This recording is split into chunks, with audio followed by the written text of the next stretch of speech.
ఓ నెల రోజులు వెనకపోతే కాశ్మీర్లో మన టూరిస్టులను టెర్రరిస్ట్ బడ్వేగాళ్ళు కాల్చి చంపి బరాబర్ నెల. మన ఆడబిడ్డల సింధూరం దుడిపేసినందుకు ఆపరేషన్ సింధూర్ పేరు మీద పాకిస్తాన్లో ఉన్న ఉగ్రవాదుల అడ్డాలను లేపేసుడు, బడవేగాలు సచ్చుడు, పాకిస్తాన్ ఆర్మీ మన మీద కురుకొచ్చుడు, మనోళ్ళు రప్ప రప్ప అంటించుడు, పక్క దేశం మిలిటరీ సెంటర్ల మీద అటాక్ చేసుడు, వాళ్ళని అదురుకునుడు. ఇంతల్నే శాంతి చర్చలు, కాల్పులు బంధు. దేశంలో ఎవ్వలిగిన మర్చిపోరు ఇవన్నీ. మన ఇండియన్ ఆర్మీతో పెట్టుకుంటే అట్లుంటది. మళ్ళొక పరి మా చెరువుకొస్తే వేసి పడేస్తాం, ఉగ్రవాదులను పంపితే చంపి పడేస్తాం, అణుబాంబులకు భయపడము, ఇండియన్ ఆర్మీ పవర్ ఏందో చూపిస్తామని ఇవాళ కూడా పాకిస్తాన్ కు గట్టి వార్నింగ్ ఇచ్చిండు ప్రధానమంత్రి మోడీ సారు.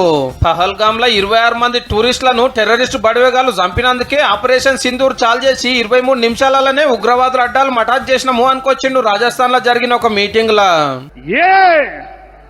समर्थ भारत का రౌద్ర రూప్ హై.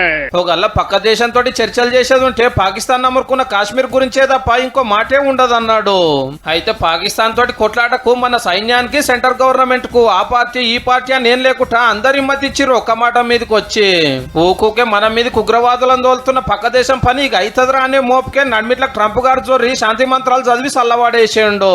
అగో అమెరికా అధ్యక్షుడు చెప్తే మనం ఎందుకు తినాలి, వచ్చిన ఛాన్స్ ఎందుకు పోగొట్టుకోవాలని ఢిల్లీకి వెళ్లి గల్లీ దాకా ప్రతిపక్షాలు అంటున్నాం. ఆర్థిక ప్రయోజనాలు నేను దెబ్బతీస్తానికి ఎదిరిస్తే భారతదేశం లొంగిపోయిందని చెప్పి ట్రంప్ ప్రకటించే పరిస్థితి వచ్చిందనంటే ఈ దేశంలో నడుస్తున్న ప్రభుత్వం ట్రంప్ ఒత్తిడికి లొంగిపోయిందని, ట్రంప్ ని బాస్ గా ఎంపిక చేసుకుని ఆయన డిఫాక్టో ప్రధానమంత్రిగా పనిచేయమని, ఈయన ప్రధానమంత్రిగా డమ్మీ ప్రధానిగా ఉంటానని చెప్పేసి పరోక్షంగా అంగీకరించినట్టుగా అనిపిస్తాను నాకు. అందరు ఇట్లనే అంటుండే వరకు విదేశాంగ మంత్రి జయశంకర్ సార్ క్లారిటీ ఇచ్చిండి. ఇవాళ లేలే అమెరికాలు చెప్తే మేమెందుకు వింటాము, వాళ్ళు ఏం ఏలు పెట్టలేదు, ఇండియా పాకిస్తాన్ ఆర్మీ ఆఫీసర్లు ఫోన్ లో మాట్లాడుకున్నాకనే కాల్పులు బంద్ చేసినాము అనుకొచ్చిండు.